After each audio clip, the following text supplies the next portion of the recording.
بسم الله الرحمن الرحيم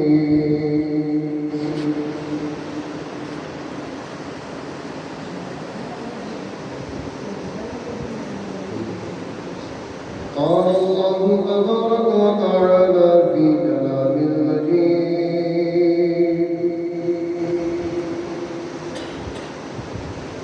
من عمل صالحا من ذكر أو أنثى وهو مؤمن فلنحيينه حياة طيبة آمنت بالله صدق الله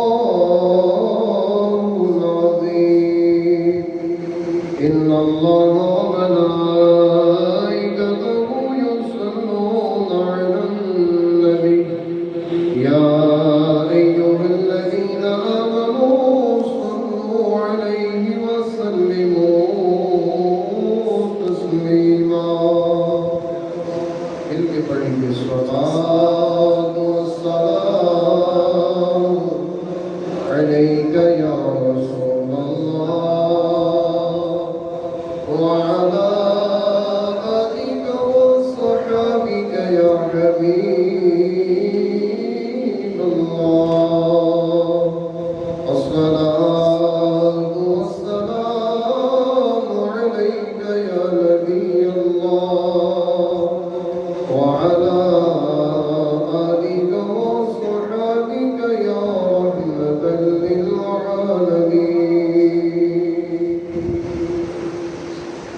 اللہ جل شانہ کی حمد و ثنا اور اس کے پیارے حبیب علیہ الصلوۃ والسلام کی بارگاہ مقدسہ میں ہدیۃً درود و سلام عرض کرنے کے بعد اللہ جل شانہ کی بارگاہ میں التجا ہے خالق کائنات ہم سب کا مل بیٹھنا اپنی بارگاہ میں قبول فرمائے۔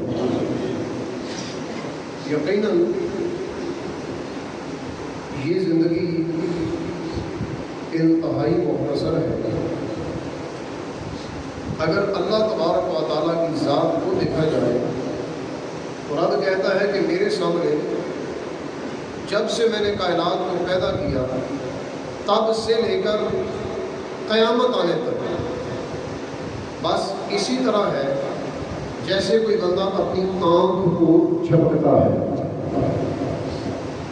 اتنی سی عمر ہے اللہ کی بارگاہ میں، اور ہم اگر اپنے لحاظ سے دیکھیں تو آدم علیہ السلام سے لے کر نبی پاک تک ہزاروں سال گزر گئے، اور نبی پاک علیہ السلام سے لے کر اب تک 14 صدیاں تو گزر ہی گئی ہیں، 15ویں جاری ہے، اور فتنوں کا دور ہے، اسلام سے دنیا دور ہے، کفر سے قریب ہے، منافقت کے قریب ہے، خواہشات نفسانی پر عمل ہے، اور جو حق بات بیان کرے اس کے لوگ مخالف ہیں، اور جو کسی کی ہاں میں ہاں ملاتا رہے وہ دنیا میں قابل عزت ہے۔ تو پھر جب اس طرح کا دور آ جائے، اس دور کے اندر بیٹھا رہنا کھڑے ہونے سے بہتر ہے، کھڑا ہونا چلنے سے بہتر ہے، اور پیدل چلنا دوڑنے سے بہتر ہے۔ مطلب یہ کہ اس دنیا سے جتنا دور رہو گے اسی میں عافیت رہے گی، اور جتنا قریب جاؤ گے اتنا ہی دلدل کے اندر پھنستے ہوئے جاؤ گے، حاصل کچھ بھی نہیں ہوگا۔ حالات حاضرہ کے اندر دیکھا جائے تو ہمارے سامنے کئی طرح کے انسان موجود ہیں، کسی کو ذمہ داری ملتی ہے، کسی کو نہیں ملتی، تو جس کو ذمہ داری مل جاتی ہے وہ اپنی ذمہ داری کو پوری نہیں کرتا بلکہ اپنے پیٹ کو پالنے کی کوشش کرتا ہے، اور سمجھتا ہے کہ یقیناً اس دور کا عمل یہی ہے کہ میں یہی کرتا ہوں، حالانکہ ایسا نہیں ہے۔ اللہ پاک نے بڑی بڑی دنیا کائنات کے اندر پیدا کی ہے، اور ہر طرح کی مثالیں انسان کو سمجھانے کے لیے رکھی ہیں، جیسا کہ 11ویں صدی میں ایک اللہ کا نیک بندہ گزرا ہے جس کو اللہ پاک نے پاک و ہند کا بادشاہ بنایا، پاک و ہند، ظاہری بات ہے اس وقت پاکستان کو بنا نہیں تھا، اس وقت ہندوستان مکمل پاک و ہند ہی تھا، تو پاک و ہند کی سرزمین کا بادشاہ بنایا جس کا نام تھا سلطان اورنگزیب عالمگیر۔ اس کا باپ شاہ جہاں، اس کا باپ جلال الدین اکبر۔ دادے کو دیکھا جائے تو اسلام کا مخالف، اسلام کے کئی طرح کے اصولوں کو توڑنے والا، بیٹے کو دیکھا جائے تو اس سے کم، اور اگر پوتے کو دیکھا جائے تو بالکل ہی اسلام کے اوپر پکا۔ سلطان اورنگزیب عالمگیر دیکھیں بادشاہ ہے، اور بادشاہت کے اندر تیرا اسلام بھی مضبوط رہے، بڑا ہوگا۔ یہاں تو تھوڑی سی سیٹ مل جائے تو سب سے پہلے نماز جاتی ہے، ایسا نہیں، چھوٹی سی سیٹ مل جائے نماز سب سے پہلے گئی۔ حلال و حرام کی تمیز تو پھر ہوگی نہیں نا، مال کدھر سے آتا ہے، کیسے آتا ہے، ذمہ داری کیا ہے، خیال ہی نہیں۔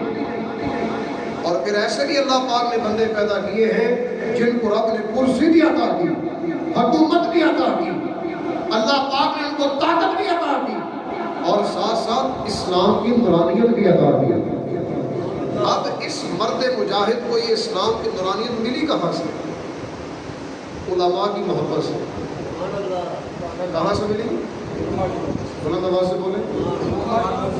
اور علماء کی محبت کیسے ملتی ہے؟ میرے آقا علیہ السلام نے فرمایا عالم دین بنو، نہیں بن سکتے تو طالب العلم بن جاؤ، پھر بھی نہیں بن سکتے تو فرمایا ان سے پیار کرنے والے بن جاؤ، چوتھے نہ بننا ورنہ ہلاک ہو جاؤ۔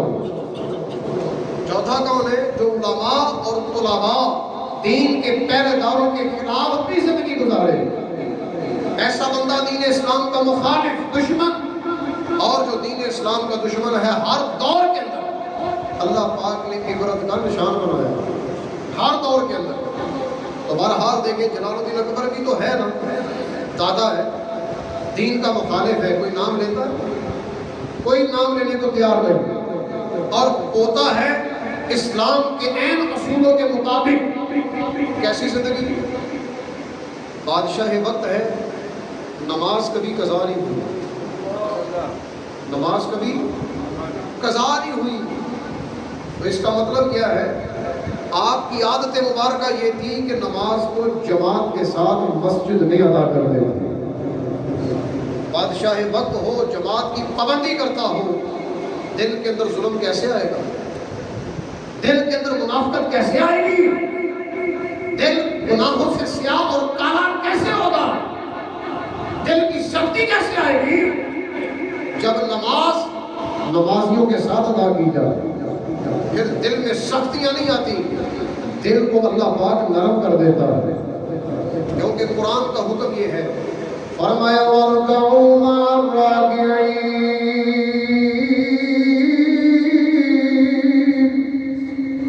فرمایا رکوع کرنے والوں، رکوع تو کرنا ہے لیکن اکیلے نہیں، رکوع کرنے والوں کے ساتھ۔ رکوع کرنا ہے تو رکوع کرنے والوں کے ساتھ، مطلب جماعت کے ساتھ نماز ادا کی جائے، جماعت کے ساتھ، بغیر جماعت کے بلا عذر پیچھے رہنا، جماعت کے ساتھ نماز نہ پڑھنا، دل کی سختی اور اللہ کا انسان مجرم۔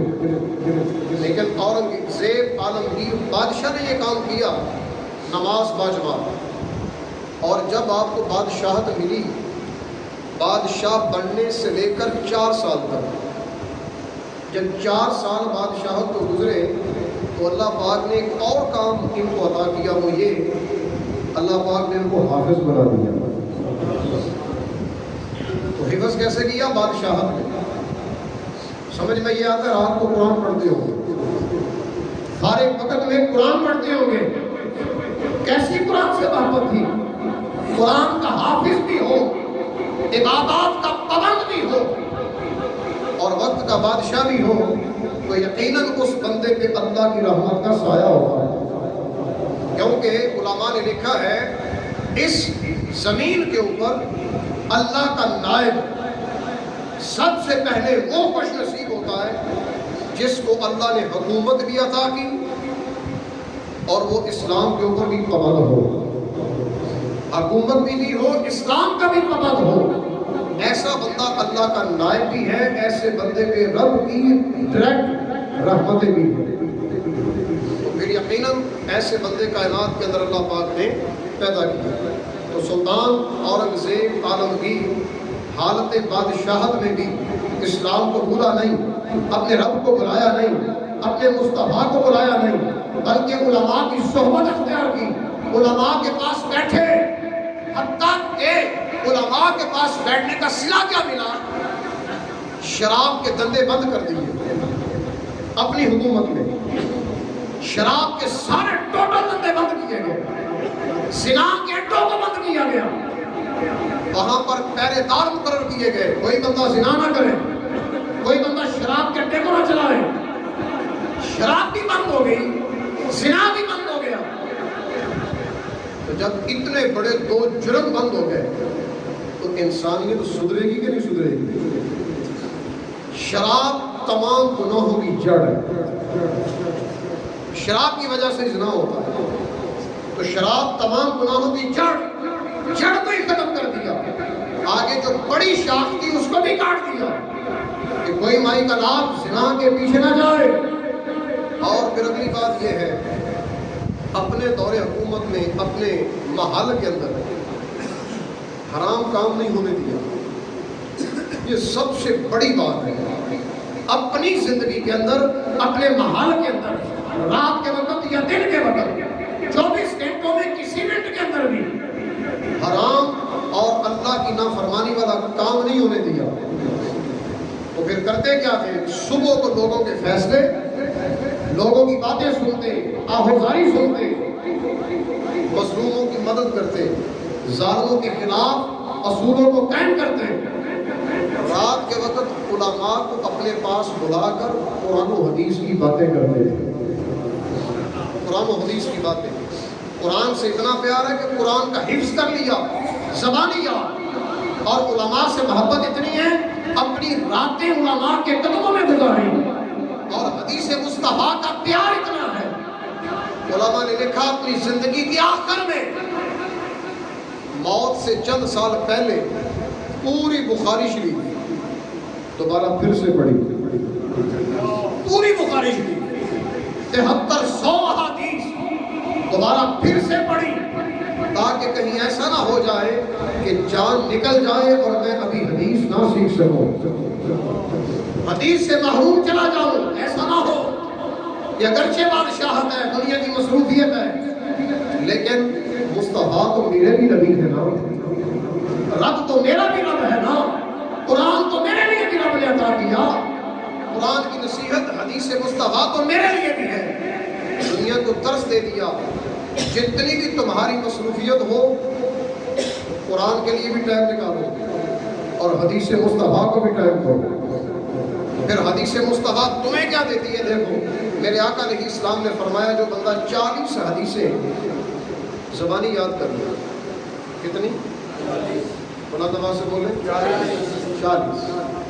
کوئی لمبی کوئی چھوٹی جیسی بھی ہے، ایک لفظ ہو، 2 لفظ ہو، 4 ہو، پورا صفحہ ہو، کوئی قید نہیں۔ ارشاد فرمایا میرے فرمان ہو 40، کوئی بھی میرا امتی اگر زبانی یاد کر لیتا ہے، قیامت والے دن اللہ اس بندے کو، اس میرے امتی کو عوام کی صفوں سے نکال کر علماء کی صفوں میں شامل کر دے گا۔ کتنا بڑا مقام! اور جس بندے نے مرنے سے پہلے پوری بخاری پڑھی ہو، کیا مقام ہوگا اللہ کی بارگاہ میں، مصطفیٰ کی بارگاہ میں، کیسی عزت پائی ہے اس کو نصیب نے۔ اب ذرا قرآن دیکھو، ادھر ان کی زندگی اور ادھر قرآن دیکھو، قرآن کیا کہتا ہے کہ اللہ جب کسی کو حکومت دیتا ہے اپنے بندے کو، بیگانوں کو نہیں، بیگانوں کو بھی ملتی ہے، لیکن بیگانے اللہ رسول کی نافرمانی کرتے ہیں، اور اپنا کیا کرتا ہے؟ دیکھو 17واں پارہ سورۃ الحج، یہ حج کے مہینے ہیں تو سورۃ الحج یاد کرنے کے لیے آسان ہے۔ آیت نمبر 41 اللہ تعالیٰ ارشاد فرماتا ہے، سنیے، فرمایا الذین ان مکناہم فی الارض اقاموا الصلاۃ وآتوا الزكاة وأمروا بالمعروف ونهوا عن المنكر ولله عاقبة الأمور.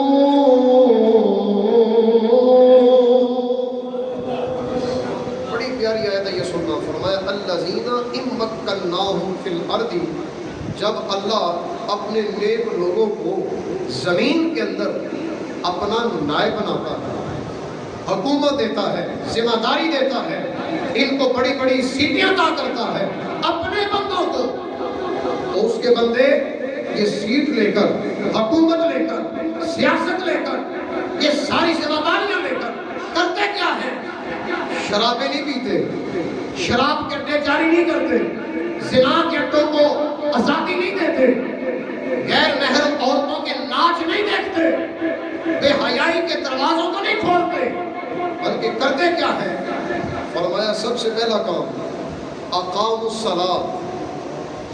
حکومت مل گئی تو پہلا کام یہ کیا کہ نماز کی پابندی شروع کر دی، نماز کی پابندی. اور سلطان نے کیا کیا؟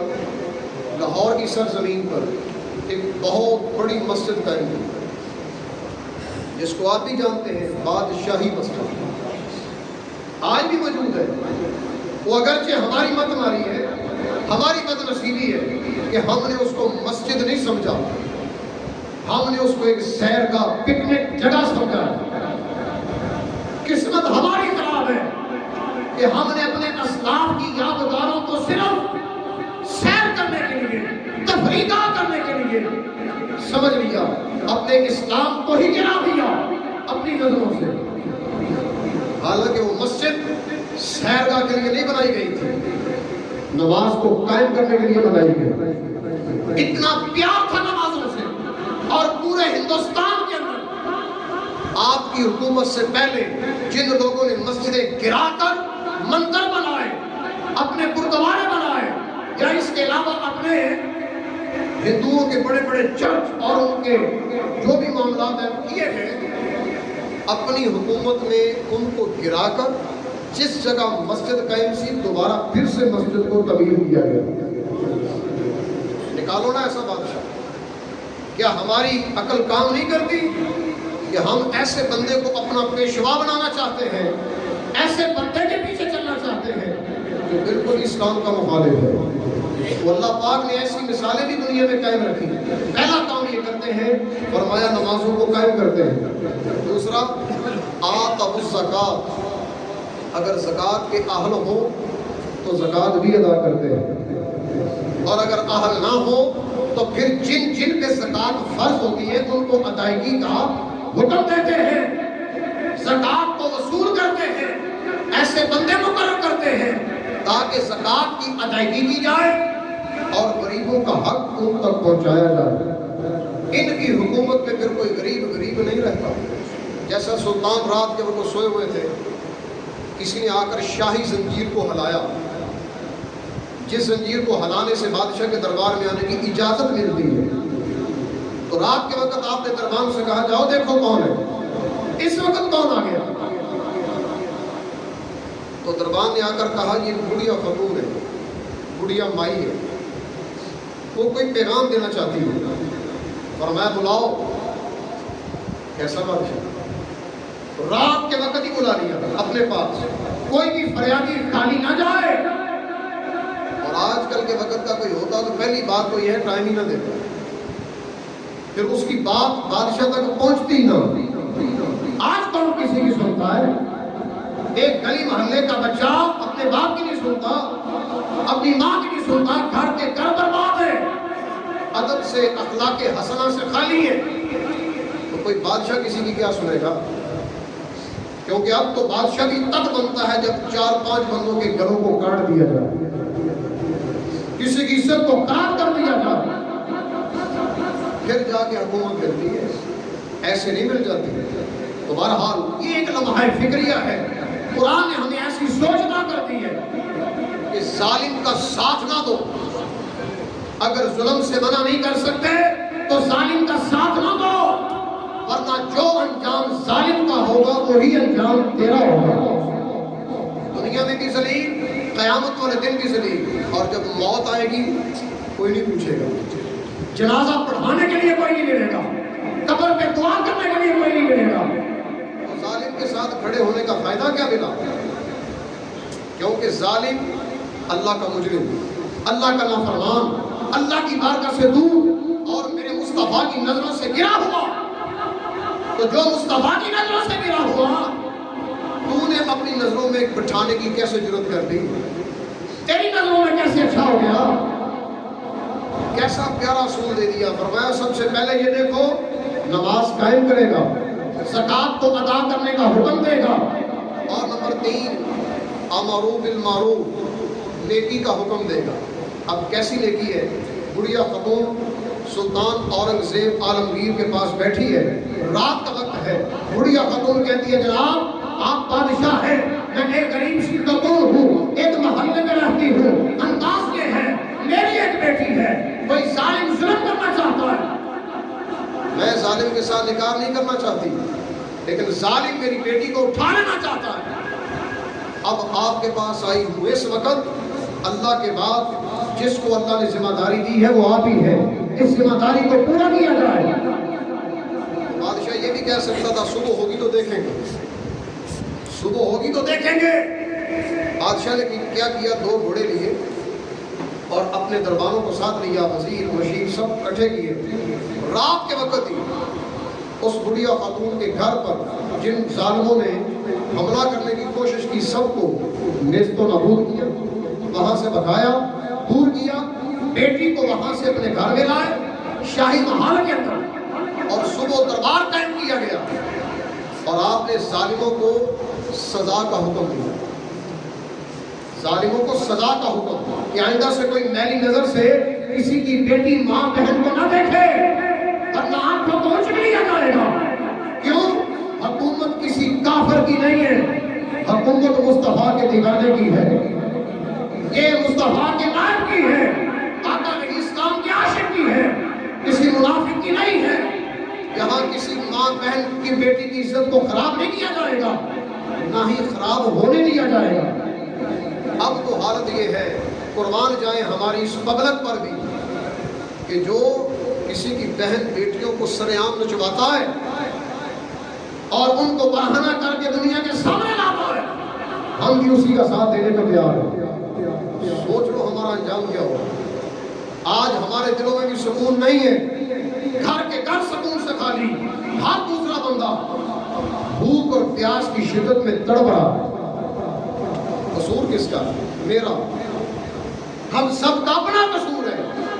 ہماری نظر سے اسلام کی عزت چلی گئی، ہم نے اسلام کو اپنے پیچھے چھوڑ دیا، قرآن کو بلا دیا۔ کتنے ہیں جو قرآن پڑھ سکتے ہیں؟ کتنے ہیں جو قرآن سمجھ سکتے ہیں؟ اور جن کو اللہ نے مسندیں دی ان کے پاس قرآن کتنا ہے؟ اوپر سے دیکھ کے بھی پڑھنا نہیں آتا۔ تو جو قرآن کا بے وفا ہے تیرے ساتھ با وفا کیسے ہوگا؟ جو قرآن سے بے وفائی کر گیا تیرا با وفا کیسے ہو سکتا ہے؟ جو حدیث مصطفیٰ سے بے وفائی کر گیا تیرا با وفا کیسے ہو سکتا ہے؟ مسلمان تیری عقل پہ پردہ کیوں آ گیا؟ تیرے سامنے تو رب نے ایسی دنیا بھی رکھی ہے جن کے دلوں میں قرآن کی بھی وفا ہے اور انسانیت کی انسانیت بھی ہے۔ اور کیسی انسانیت ہے؟ ظالموں کو سزا بھی دلوائی، اور بادشاہ نے اگلا کام یہ کیا، اس بیٹی کی شادی کی ذمہ داری خود اٹھائی کہ اس کی شادی کی ذمہ داری میری ہے۔ غریب خاتون کے ساتھ حسن سلوک مثال قائم کر دی، میرے آقا کا نائب بننے کا حق ادا کر دیا، اور اگلا کام یہ کیا، غریب کی شادی ہے، غریب کی بیٹی کی شادی ہے۔ کوئی عہدیدار کہہ سکتا ہے جناب غریب کی شادی ہے تم چلے جاؤ، وزیروں کو بھیج دیتا ہے، مشیروں کو بھیج دیتا ہے، نوکر چاکر بھیج دیتا ہے۔ نہ، کہا مصطفیٰ کی سنت یہ نہیں ہے، میرے آقا تو غریبوں کو بھی سینے سے لگاتے ہیں۔ تو پھر انداز زندگی یہ بنا، سلطان خود چل کر اس غریب خاتون کی بیٹی کی شادی میں خود شریک ہوئے۔ جب اس طرح کی زندگی ہوتی ہے، اسلام کے اصول و گین مطابق نیکی کا حکم، نہو عن المنکر، گناہ سے منع کرنے کا جذبہ، شراب بند، زنا ختم، بے حیائی ختم، کسی کی عزت سلامت ہے خراب نہ ہونے دی، تو پھر اللہ کیا فرماتا ہے وَلِلَّهِ عَاقِبَةُ الْأُمُورِ، دنیا والوں فیصلہ کن بات یہ ہے جب اس طرح کے لوگ مل جائیں آنکھیں بند کر کے ان کے ساتھ کھڑے ہو جاؤ، اور اگر اس طرح کے نہ ملے، بے نمازی بے حیائی عام روکنے والا کوئی نہیں، تو پھر اس طرح کے لوگوں کا ساتھ نہ دیا جائے۔ کیوں؟ اچھائی اور برائی ایک ساتھ جمع نہیں ہو سکتی، اور اچھائی اور برائی کو جمع نہ کیا جائے، ورنہ رب تعالیٰ نے اینڈ یہ ارشاد فرمایا وَلِلَّهِ عَاقِبَةُ الْأُمُورِ، یاد رکھنا سارے کاموں کا انجام اللہ کے سپرد ہے۔ اگر اچھا انجام ہے تو مجھے جزا دی جائے گی، اگر برا انجام ہے تو سخت سے سخت سزا دی جائے گی۔ بہرحال اس دور حاضر میں ہم نے سمجھنا ہے ہر گھر میں تلاوت قرآن ہو، ہر ایک کے بچے کے سینے میں قرآن کے واقعات ہو، ہر ایک کی بیٹی قرآن کی باوفا ہو، ہر ایک کا بیٹا بیٹی اور گھر کے اندر سارے افراد حدیث کی باتیں کریں، میرے آقا کے فرمان ایک دوسرے کو سنائیں، حلال کو حلال سمجھے، حرام کو حرام سمجھے، حرام کے پیچھے نہ چلیں۔ ہماری عبادتوں میں سکون نہیں ہے، نمازوں کی روحانیت ختم ہے، دعائیں قبول نہیں ہوگی، تو حدیث پاک آخری الفاظ سنو، میرے آقا نے فرمایا جس بندے کا کھانا حرام کا ہے، پینا حرام کا ہے، پہننا حرام کا ہے، تو پھر بتاؤ اس بندے کی دعا کیسے قبول ہو؟ کیسے دعا قبول ہو؟ کس منہ سے دعا کی قبولیت چاہتے ہو جب کھانا پینا ہی صحیح نہیں؟ تو نتیجہ یہ نکلا اپنا کھانا پینا پہننا پہلے یہ دیکھو حلال کا ہے یا حرام کا ہے۔ اللہ پاک ہم سب کو اپنے رزق حلال سے وافر رزق عطا فرمائے۔ وآخر دعوانا ان الحمد للہ رب العالمین۔